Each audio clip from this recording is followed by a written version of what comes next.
some interesting tidbits coming out this morning when it comes to the Giannis trade here, Zoe. It is McKone and Zoe with you on this Monday, 617-779-0985. Let's dive right in because we have a lot of breaking news when it comes to this situation, courtesy of Get Up and Shams and Brian Windhorst. So Shams coming on to the show this morning saying that a deal is going to take place before the draft. And that there are 2 finalists now for Giannis. Not 3. There is no secret team out there, according to Shams. It is going to be Boston or it is going to be Miami.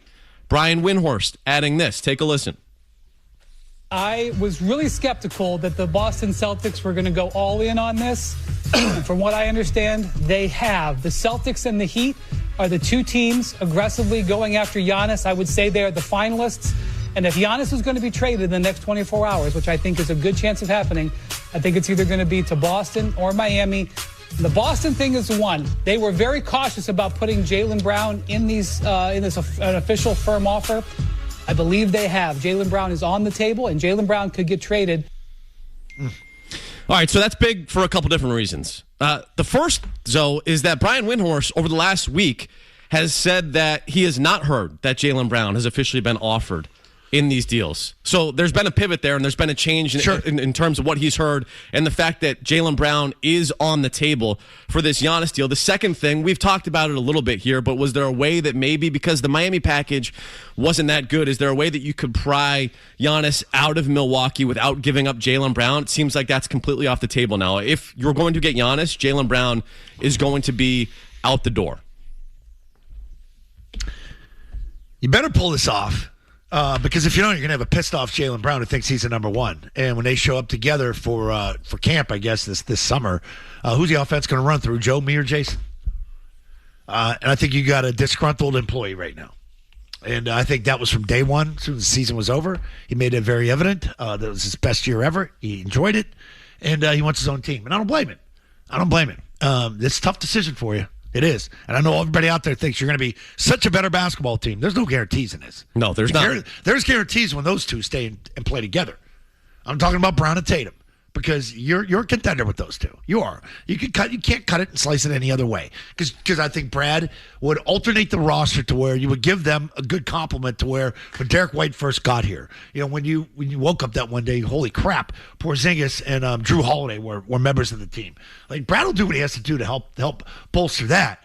This is a drastic move, and I don't think they're going to do it. I don't think they're going to do it. So here's the interesting thing, and this is why I think there's some other things at play when it comes to why are we hearing about this. And people have talked about this too, Zoe, that typically the Celtics kind of fly under the radar when it comes to big deals like this. Windhorst also added this piece, which I think is a huge development when we talk about the Jaylen Brown situation in Boston. Take a listen to this one. It wasn't that Jason Tatum got hurt and they lost that series with Philly. I think the Celtics have taken a hard look in the mirror and they have decided we weren't going to beat the Knicks. All these people are like saying that the Knicks are, they want to say reasons why they didn't beat the Knicks. Not the Celtics. The Celtics are stone cold sober, think they're not as good as the Knicks. They're not sure they're going to be as good as the Pacers next year when they come back fully healthy, and they believe they need to upgrade their team. And I am now speculating that if Jaylen Brown doesn't get traded for Giannis, they may trade him somewhere else. Mm-hmm. So that is one of the things that emerged. Now, Miami understands this. Miami understands that Jaylen Brown is in there. They can't match that. Miami, in recent days, has gone out to try to recruit third and fourth teams to improve their offer. They have what they have. They don't have a premium player. They don't have a Jaylen Brown. The most premium asset that they have to trade is the number 13 pick in tomorrow night's draft, which is a good piece, but it's not Jaylen Brown. So they have gone out to try to enhance their offer, and I think that's what we're going to get. All right, so Windhorst says that even if they don't trade Jaylen Brown in a Giannis deal, he thinks it's on the table that Jaylen Brown could be out the door anyways. Could be what he wants. It could be what they might want to give him because they don't want him to be upset here. Look, and he spins it in that clip as it's an evaluation that Brad Stevens made that, we're just not as good as the Knicks, so we're going to have to change this up. I think a big part of that, Zoe, is leverage. And if Jaylen Brown has talked to the Celtics and says, you know what, I had my own team. It was my favorite year.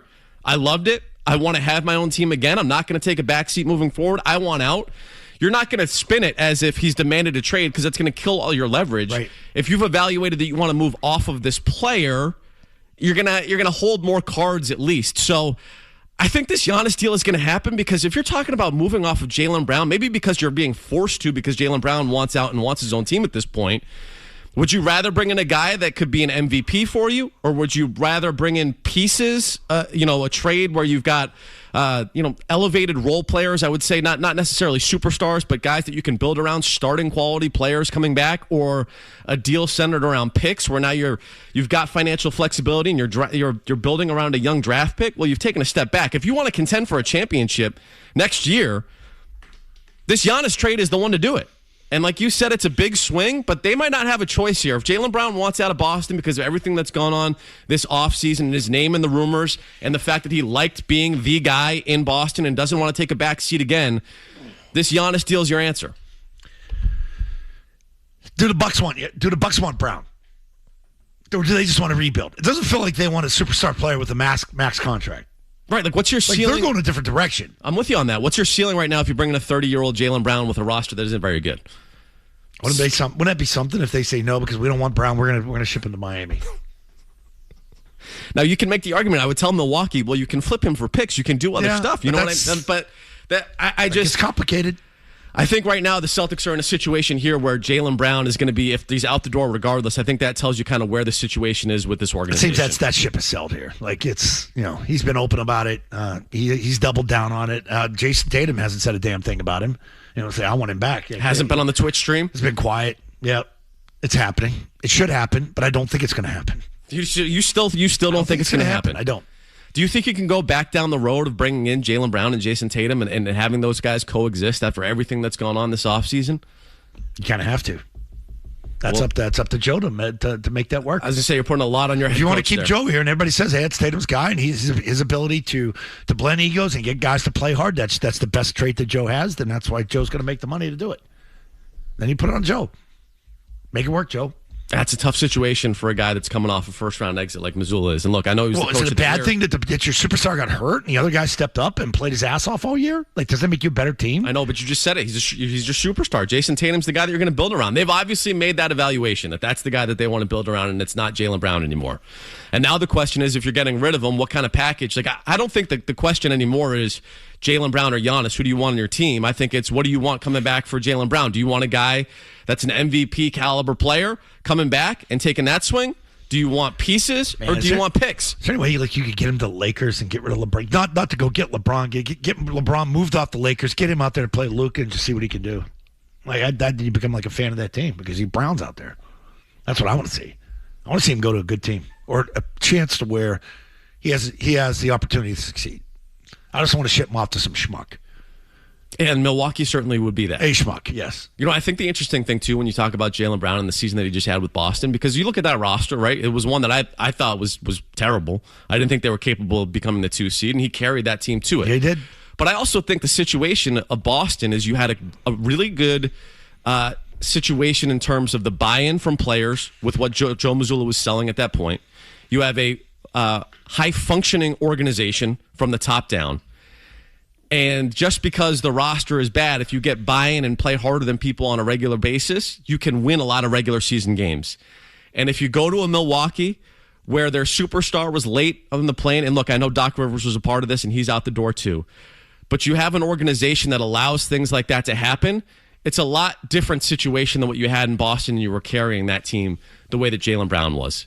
So like to your point, going to just like a gross organization, even if the roster is comparable to what you had in Boston, the situation's not. Yeah. And that's going to be a lot different. I think that's going to be a tough pill for him to swallow midway through next year when they're not winning at a high level, because I don't think they would. But fascinating stuff. And look, it sounds like we're getting this Giannis thing. We're not going to have an A.J. Brown situation. I thought we were going to have that, Zoe, for a little bit, because everyone said this deal was going to go down on the weekend. What do you mean A.J. Brown situation? That this was going to just continue to drag out. And then you heard that maybe the draft wasn't actually going to be the deadline. And maybe Giannis was going to be, we're going to see where this thing goes. And now all of a sudden, you're in a situation where Shams is saying, that no, before the draft, tomorrow night at 8 o'clock, he's going to be out the door. And it's between Boston and Miami. If it has to happen between the draft, doesn't it feel like they want that 13th pick? I mean, it's the like Windhorst said, that's probably the sexiest thing that's coming back in the Miami trade. Can't you improve that? My question would be, why would that be the sexiest thing that you would want? If you have Jaylen Brown on the table. They don't want to take on the money. Fair. You're getting rid of a guy it's getting paid. But you can spin him for future picks. Why don't you keep Giannis? What's the 13th pick going to do for you in a draft? Start building in different directions is what I'm saying. Around a 13th pick in the NBA draft? Good luck. Good luck. 617-779-0985. See you guys lined up. Do you want Giannis in Boston? I don't hear a lot of yeses. It's 50-50. That's the way I feel. And I said this last week, and Beto agreed. You don't hear people pounding the desk, go get Giannis. I think there's a lot of people that are excited about Giannis, but they've been together for 10 years. They've had a lot of success despite the two flameouts recently in the Knicks series 2 years ago and then this one in Miami. It's a couple in Jaylen Brown and Jason Tatum that have won a lot of games together. So I understand why people will be upset. This is a different case. You're bringing in an MVP caliber guy that's won the MVP twice. Again, 617-779-0985. Get to your phone calls next on Zolak and Bertrand. With the Giannis thing, my feeling has not changed for a week. I think they know what Miami's offer is. It can only be so far. They're not putting Bam in it. So at that point, it's pretty easy to figure out everything that's in it. And they're just waiting on Boston to see if Boston is going to top the offer. Or maybe they're trying to get them to add stuff to the offer that already happened. I still think I would still bet on Boston. And as we talked about last week, I'm still conflicted about that. I don't feel great about the Giannis trade, but there's been some stuff floating around in the last week that I don't want to discount, but I just don't believe. Like, I think Hero, if it ends up being Miami, I think Hero is appealing to Milwaukee. He's from Wisconsin. I think that would be a piece they want. Once we start getting into 3-teamer, 4-teamer stuff, I just become a little more suspicious. Talking about this deal, he thinks it's going to be the Boston Celtics that ultimately wind up with Giannis in this trade with Milwaukee. He thinks they have a better package than Miami does. He thinks that's a better package than I do when it comes to Miami still, because I'm not a big Tyler Hero guy, even if he is from Wisconsin. But Zoe, he has reservations like you do when it comes to this trade. You're still not bought in, huh? No, I'm not. No, I'm not. Because what if he doesn't want to come here? Like, if you leave it up to him, like, hey, we got 2 trade scenarios for you, and I don't think he really cares who you trade for. I know the team cares, but he's like, I don't want to go to Boston. I want to go to Miami. Do what you got to do to get me to Miami. I want to play there. I want to live there. Different vibe. Totally different vibe. Guys already won. It's not like you're coming to Boston like Kurt Schilling to chase that championship to break an 86-year-old. Or Garnett and Ray Allen. Right. This isn't a super team you're putting together. Putting 2 guys together.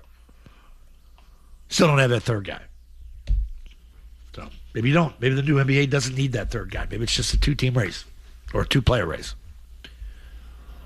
It just feels like, to me, based on what Windhorst said this morning, it is so far down the tracks now. I don't think there's any backing out when it comes to Jaylen Brown. I find it hard-pressed to believe that you would get to the point where Windhorst goes from last week talking about how he has not heard that Jaylen Brown has been offered up to now he has been offered up over the weekend. Like, something there shifted in terms of what he's heard. So say that he ends up going to Miami. Now you got a pissed off Brown. Wouldn't you hate it as a Celtics fan if we didn't get Giannis? And man, we still had to trade Brown because he was so pissed off. It was a malcontent. We got to split these guys. 100%. I mean, that's the risk here. Yes. Okay. So that's why I think it's going to happen, because, like, why is it taking so long? Man, you're going to have egg on your face if you are forced to trade Jaylen Brown for and you a got package no Giannis. You don't necessarily even want, because you weren't able to close the Giannis deal, and now you're bringing something back on, you know what, we're stuck, and this guy doesn't want to come back, and now we have a deal where we're getting 70 cents on the dollar versus bringing back a player of Giannis's caliber. 617-779-0985. Jason Natick wants to talk Giannis. Jay, what's up?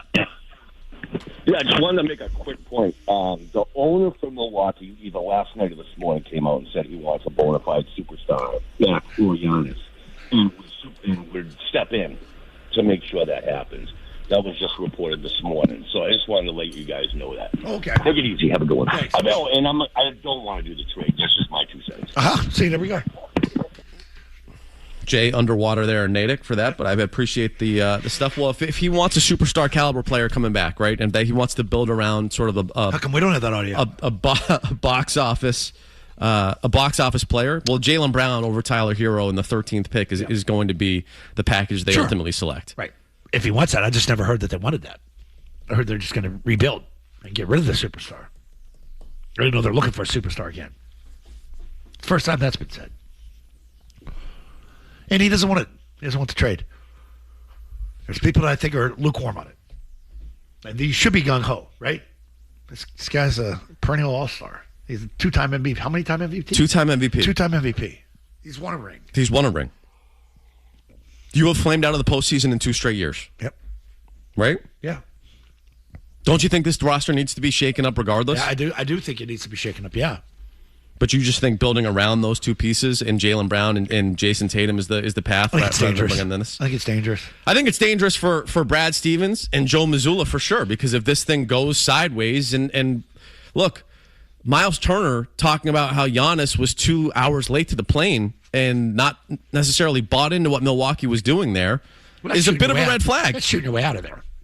Yes, but we also saw Kyrie Irving not talk to his teammates in the postseason when he was on one of 2 teams that could win a championship, and we thought that LeBron was the issue, and it turns out, whoops, Kyrie Irving not talking to your teammates when you're trying to win a championship, kind of a dick move. Yep. And that translates to Boston, even if you think that you have a really good culture. And it did. And in 2019, it tanked the culture in Boston. And so is there a risk there that Giannis comes back? And like you said, it's a guy that's already won a ring. And so there isn't necessarily that hunger and that will to do whatever it takes to win a championship. I guess that's part of it. I just think the talent here is just so overwhelming when you bring in Giannis. And if you're talking about a path towards winning another championship, bringing in one of the 5 best players in the NBA is a better path than not bringing in a player of that caliber. I don't know what it is, but like a couple of years ago, you won the NBA title here. You lost another NBA title. You lost in the finals. And you've sort of been there knocking on the door, so to speak, for the tenure of these 2 guys being together. I don't hear from the player beating down the door that says, I want to go to Boston. I want those type of guys. I want those kind of superstars to say, I want to go play at Boston. And I know there's not a lot of them. You remember the song and dance you had to do to get Kevin Durant. And you did that whole walk thing down in the Hamptons. You're going to roll out Tom Brady, Kelly Olynyk and company. Like, come on. Like, you knew you weren't going to be in on that. And you're trying to get everything to do it. And I just don't think that I'm not hearing it from him that he really wants to be here. So, when you put a guy up for sale like that, you're one of the teams. I'm just not used to being in that position where, we're just keeping our fingers crossed, hoping that they pull this trade off and he comes here. Just a weird feeling. Kyle Kuzma, who Bill Simmons thinks could potentially be a part of this deal in terms of coming back from Milwaukee, tweeting out just 30 minutes. No, you're taking on that salary and eating some of that. Tweeting out the bomb emojis, Zoe, and then tweeting out major announcements soon. So again, it sounds like this trade is going to be happening before the draft, like Shams said, down to Miami or Boston. 617-779-0985. Louis in Amesbury. Louis. Hey, guys. Happy Monday. Driving down 95, listening to you guys question. Nice. Like, all this... Hey, what's up, Zoe, by the way? How you doing? Love listening to you, brother. Listen, can I ask you a question? Other than Brad Stevens, dropping information to people, how in the world do we think any of this stuff is going to happen? Right? It's the 12th hour, and they're saying this, and they're saying that. I mean, again, a lot of stuff is just dropped to people, and we're just speculating on everything. And I'm not a big Giannis fan, by the way. I don't think Brad Stevens is dropping anything. I don't think he's telling anybody. I think his circle is so tight, and I think that's the frustrating part here is you're not hearing much from the Celtics. Or all of a sudden, Windhorse turns a pivot and says, Jaylen Brown is part of the deal. Where the last 2 weeks he was not. Celtics were not shopping him. Now they are shopping him. Have you heard that from the Celtics? Where did they get that information? I guess 2 would be Milwaukee. And guys like Ryan Russillo have talked about this over the last few days, but people aren't exactly thrilled with the way that Milwaukee's been operating during this whole thing. Yeah, and it's been sort of a frustrating time dragging out. Dealing with these guys. And I wonder, too, if they're just, again, trying to drum up maybe more from Miami. If you say that Jaylen Brown's on the table, now does Miami up that package a little bit more? And do you get into a bidding war with these 2 teams that are still left in Giannis' circle? I think that's it. But I'm with you. I don't think that you're getting a ton of information out of Boston. That being said, Brian Windhorst and Shams, Zoe, are 2 of the biggest names when it comes to NBA insiders. And if those guys are now saying that Jaylen Brown has firmly been offered, I believe that is the case. And the biggest piece of information from Windhorst for me is the fact that it's not just for Giannis, but even if they don't pull off this Giannis deal, Jaylen Brown might be out the door. which again I think tells you where the relationship is right now with this organization and Jaylen Brown, which unfortunately seems like is coming to an end this offseason, and that you're going to have to move off of this player. I think you're at a point in his career where he says, I need change. And, he's just frustrated being a sidecar. And I understand that. Because I think it's 60, 65, 35. It's the way people view the Celtics, that you should keep Tatum instead of Brown. I get it. I understand it. I know I'm the minority. But I just like him. I'd like to see them take him, put him with Giannis, and go build a team. And let's see what it could be. You'd have a little edge to that team, man. A little edge. Yeah. That'd be fun to watch. You would. 617-779-0985. We'll keep you updated on that. We also had a huge deal going down in the NHL last night. Brady Tkachuk going to Florida. We're going to have Ty Anderson coming up at 11. Zoe, the Red Sox continue to be an absolutely brutal watch. I don't know if you watched any of that game yesterday. No. It's Father's Day. You think I'm going to ruin my Father's Day by that? Are you on crack? Really? Father's Day. Yeah, let me waste 3 hours of my life doing that. Right. Well, no, I like my kids. Okay. Show prep at an all-time high here on Zolak and Bertrand. We'll get into that situation. You sat there and watched it. I absolutely took notes the whole time. I kept a book. I had the book out. The McKone Manifesto. Yeah, they're such a needle mover. God, are they a needle mover? We'll get to the Sox. We'll get to Brady Tkachuk. We'll get to more of your phone calls on Giannis next on Zolak and Bertrand. Zoe and Beetle are back with more. Powering class of New England. Yep. On the Sports Hub. 0-2 pitch. Swing and a miss. He struck him out to end the ball game. And it ends 3-1 Seattle. So the Red Sox can't sweep them. They do take this series 2-1, heading on to Denver. It's a quiet night offensively. Tip your hat to Gilbert. He was fantastic. The Seattle bullpen, you got the good guys coming out of the pen. They were really good. And Tolley was okay. 6 innings, 6 runs. It was all right. Just offensively, a really quiet day for you. But you still won the series. Straight to the bar before you leave. At the Denver. Tim Healy post-game writing an article. Sonny Gray open for a conversation with the Red Sox about his no-trade clause. Seems like he's actually willing to waive that no-trade clause and leave. Shocker, Zoe, that Sonny Gray would actually want out of Boston. You would think he'd want to stick around for this whole season, right? Yeah, you're in love with him. See how this plays out. What a great situation he's in, right? Not exactly surprising. He's probably the second guy you'd move. You'd move your closer first, then probably him. Yeah, he's number 2 on the list. The nice thing that he did for you, at least, was said that he's open to the conversation and not kill all leverage that you have, because I think everyone knows where this thing is going, Zoe, and that's what's amazing is you at some point got to pitch your closer, because when you don't win games and you're not in a situation to win, he never makes appearances, and they're a team that's just struggling to stay afloat. So Alex Spear had an article yesterday where he talked to Will Middlebrooks about the 2014 team, and that's obviously the team that went in the absolute turned into a dumpster fire. After the 2013 World Series team, and it was a complete disaster. And there's a huge sell-off during that season. And Middlebrooks says in the article, quote, "You kind of just watch the first month go by, and it's like, okay, bad month. Second month goes by, and you're like, shoot, we really got to turn it on, or we're going to lose some big names, and this team's going to look a lot different." Middlebrooks goes on to say it definitely changed the vibe of the clubhouse as far as hanging out with the veterans, because the veterans' whole mood changed because they knew what was coming next. And then you hear Sonny Gray talking about being open for the trade. Like, Zoe, I think we've gotten to the point in the season where not only fans know what's coming, but like any belief that this Red Sox team might have had in that clubhouse that they're going to be able to turn things around has gone out the door too now. And now I think it's a question of like how many pieces are you actually moving? Because this thing's going to just continue to get worse and worse and worse. Because that belief that you're going to be able to turn things around is long gone now. It's less about baseball, and it's more about other things now. Like you run this long complimentary letter to the Tartan Army from Sam Kennedy, president of the Red Sox. You had no idea did we have what was in store at Fenway on June 14th, but what a night it was, and what an honor it was to have you and host you. And it's I'd worry more about the baseball team than complimenting a fan base that comes in and cheers at your park and cheers and sways and sings Sweet Caroline. There's better things out there than that. But as the season drags on, I mean, look, not to rub it in, but you were in a similar situation with Lou Merlone, those really bad Patriots teams prior to Vrabel taking over. And did you see the same thing? As the season goes on, isn't there sort of a checkout factor? Oh, yeah, totally. 100% complacent. I remember that at the end when Godchild's standing there and they get their ass kicked. When the day you knew, really, when they were all going to get fired, he stood there at the podium and said, we stopped the run today. Remember that Saturday game when they came in here? I think it was the Chargers and just absolutely obliterated them. Yes, that's right. The Ladd McConkey game, right? We stopped the run. Yeah. Well, Ladd McConkey had like 150 yards. What a trash statement. Such a loser statement. Yeah, you knew they were a loser team. Yeah. Yeah, you become complacent with it. You get mad and angry at the end. Yeah, totally, 100%. No, and I think that's where they're at right now. So, like, who are you willing to give up? Sonny Gray obviously is a no-brainer.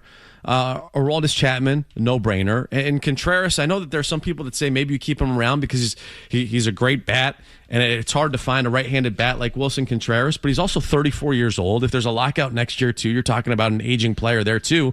If you can get an overwhelming return for a guy like Wilson Contreras, I would move off of him. There's really no one on this roster right now other than maybe a guy like Roman Anthony, if you believe him. I know you're not the biggest fan in the world of Roman Anthony. I think he's soft.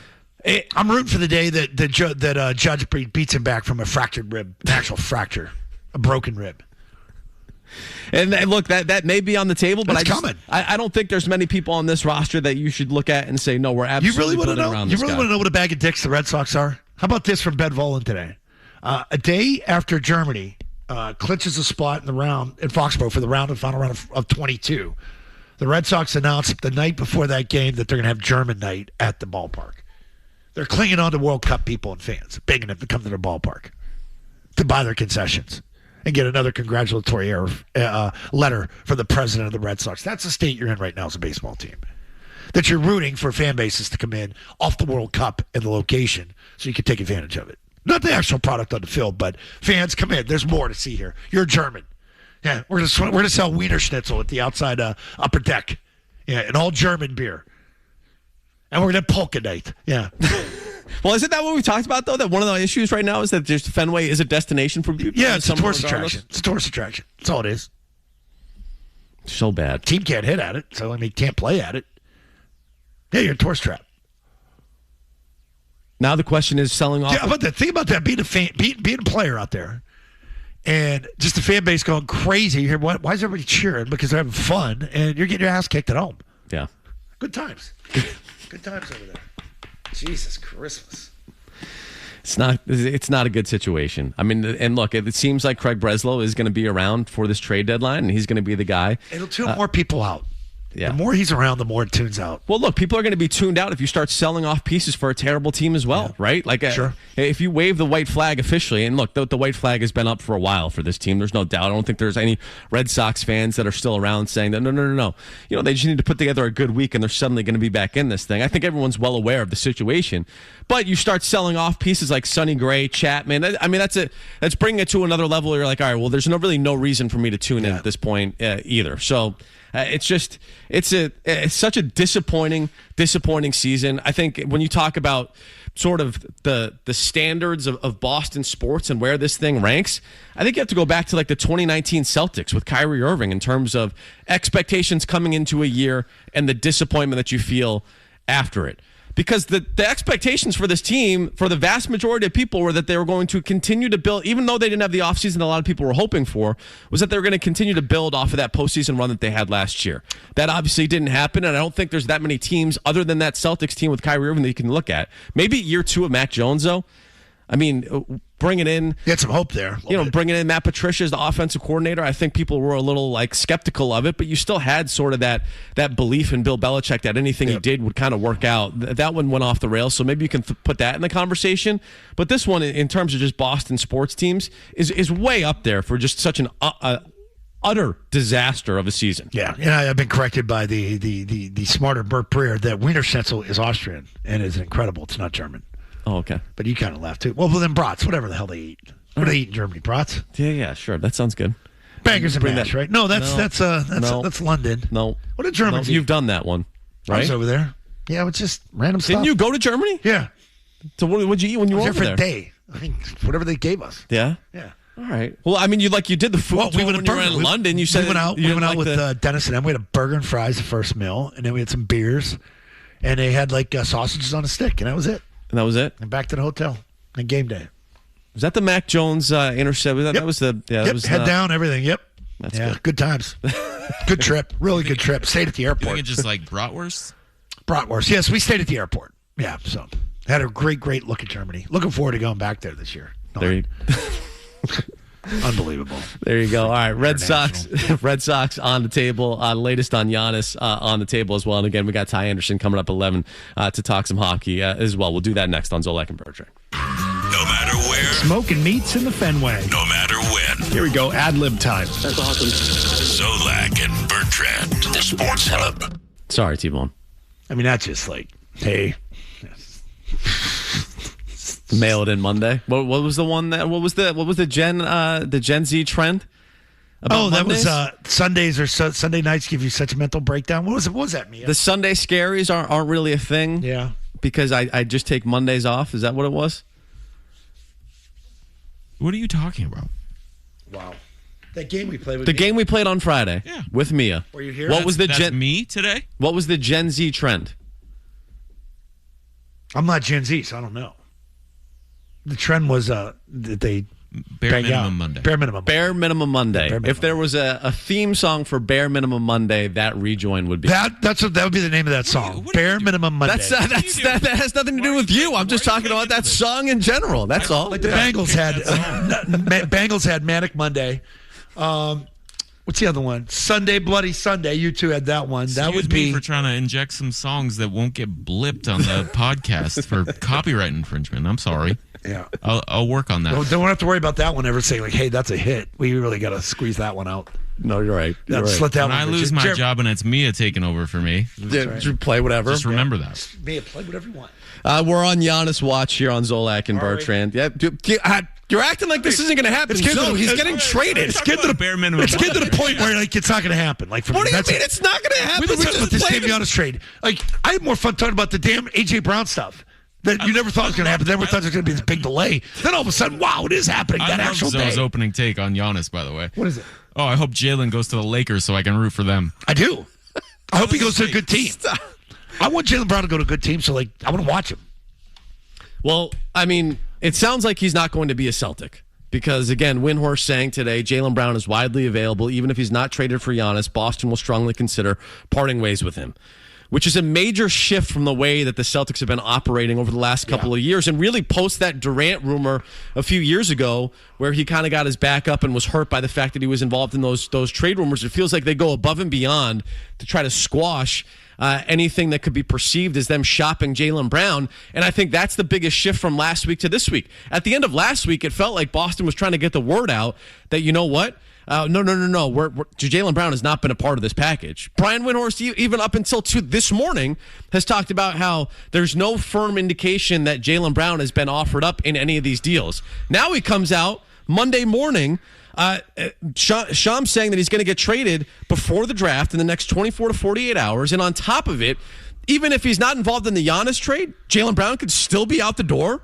I mean, that's a seismic shift in what we have heard from the Celtics about Jaylen Brown's availability here moving forward, which gives me a ton of doubt that he's ever going to put on a Celtics uniform again, Zoe. I don't think it's going to happen. Okay. What are you going to do with all your old jerseys? Just they're going to go discount it in the pro shop? Yeah, that's generally what happens when it comes to that. Even when a guy's still a star, huh? I bet they're still marked up. The question, I guess, right now is it the Celtics that made that evaluation that they want off of Jaylen Brown, or did Jaylen Brown go to the organization and say, hey, I think it's time that I have my own team? I don't think Jaylen Brown said a damn thing. Because I think you would have heard about it from now if he did. Because I think it's, again, I think it's risky. I do. You're changing your team. You're changing your culture. You're changing the way you play. You're bringing in a guy that would become the number one ahead of the guy you already have that you want to build it around. Giannis would be the one, and Tatum would be the two. No discussion, right? There's no way like Tatum's the one and Giannis is the two. No, I think you're probably right. Okay, good. And it better be that way. Okay. Then it should all run through Giannis. Yeah, I just want to see. I'm anxious to see what the change would bring. Because whether it works or it's not. It's not 5 spread, right? It's not 5 spread, and they're going analytical, and we're going to shoot threes, right? They're going away from that. Well, I think that he can get to the basket. I think that Giannis can get to the basket, and he can also kick things out for open shots. But I would say that whether they're successful or not, you can't argue that it's going to be box office must-watch stuff with Giannis this year with Jason Tatum next year. It's going to be great. Yeah. I mean, there's going to be a huge new, renewed sense of energy around this organization if they actually pull this trade off. Whether or not it's successful, like you said, is a huge risk. I think if you're Brad Stevens and Joe Mazzulla, is it the safest thing you could do to try to run this back with Jaylen Brown and Jason Tatum, and then try to build around, just improve the pieces around those two guys? Should be able to, from a job security standpoint. Yeah. I think you are changing because Brad's end of season press conference, I thought it was eye opening for a lot of people, and especially Celtics fans, because I think everybody thinks everything's rosy, and it's not right now. Like, you're not good enough to beat the Knicks. That couldn't be reiterated more. They're just not in a good place right now to compete with the great teams in the league. And you're getting left behind, and you can't let that happen. Stagnancy, an 8-9 year stagnancy of being the same, eventually wears on you. And it feels like it did. I just think this year, too, and again, you have such a successful season despite the fact that Jason Tatum is out. But with that success and with Jaylen Brown leading it, I also think that led to a guy that now feels like he's kind of ready for an expanded role when it comes to having his own organization, right? And not wanting to kind of give the keys back to Jason Tatum and say, all right, I'll be Robin again. The dude wants to be kind of the number one on another team. Do you blame him? No, absolutely not. No, he's taking second fiddle here forever. Yeah. You had to deal with the booze when he was drafted. You had to have him drafted after you and then him be the chosen one. Yeah, that'll bug you a little bit. Because I think he plays his ass off. You're going to be missing that dynamic. You better bring in a guy who plays his ass off, too.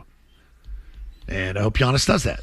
It seems like he does, except there at the end there. But, they're not playing him to tank him. No. That's not an injury thing. The other thing, too, like if we're talking about, he's on the table now for this Milwaukee deal, and that even if they don't land Giannis, they'd still be open to moving him. Yeah.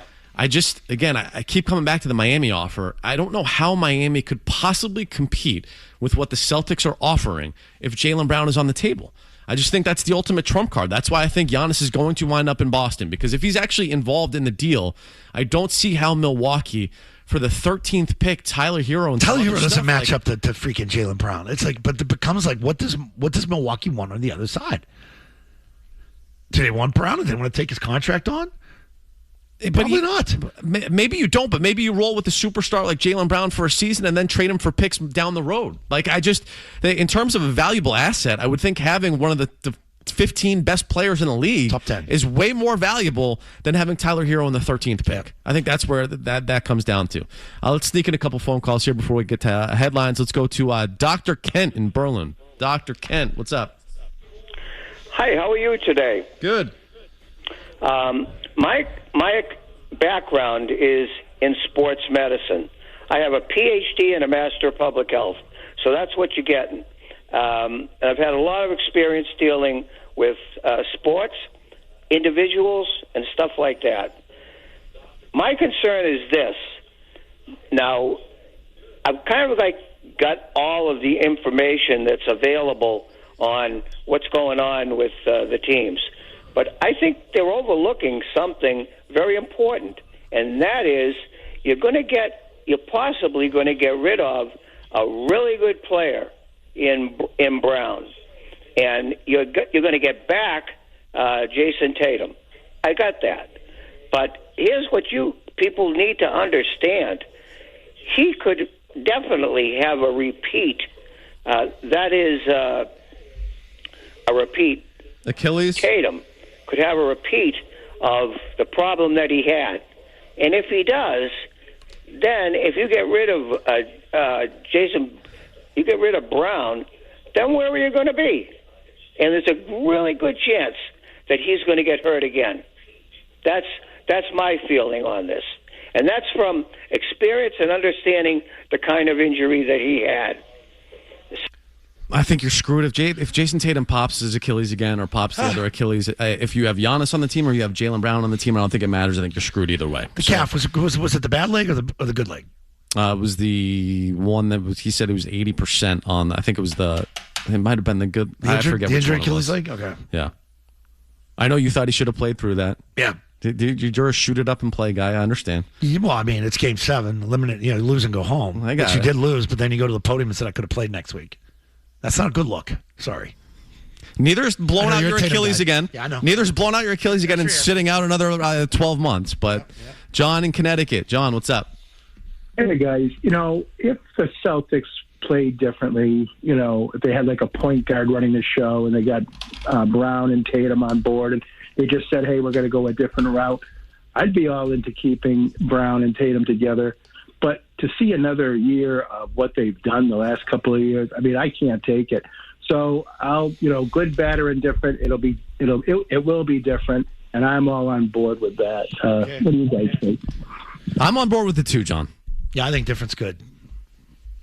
Because I think same old complacency gets you nothing. Just imagine that. We run it back, and here we go. You see 5 guys outside the arc again. Just fast spread. Woo! More threes, baby. More threes. Frank is in New Bedford. Frank. Hello. Hey. Hello. Zoe said this going to be Giannis' team. That's why Brown is leaving. Because it won't be his team, and it's not going to be Giannis' team. When Dame Lillard went to Milwaukee, it was his team. Giannis gave the keys to him. Why would you think they go? That's the reason why Brown is out of here. Because Taylor is a better player. Thank you. Sure. Welcome. Thank you for calling. Who's the better player, McKone? Giannis is a better player than Jason Tatum. Okay. The better players, it becomes their team. That's the way the NBA works. Sorry about that. Forever LeBron was a better player and it was his team. Yeah. And Kyrie couldn't deal with that. Some people can't. Is it SGA's team in Oklahoma City? Yes. Yeah. Whose team is it down in San Antonio? Wemby's team. Yeah. Best players, huh? Yep. Interesting how that works in the NBA. Fascinating stuff. Yeah. I don't see a scenario now if Jaylen Brown is on the table that Giannis isn't a Celtic within the next 24 hours. So okay. I really don't. I'll put breaks on our show. That makes 2 of us. Yeah. All right, 617-779-0985. We'll continue the Giannis conversation with you guys throughout the show. Coming up next, though, Ty Anderson going to join us, talk some hockey. Huge trade going down in the NHL last night. We'll get his thoughts on that. We'll also get his thoughts on the Bruins offseason and some of the moves that could potentially be made here coming up in the next few weeks. Do that after headlines.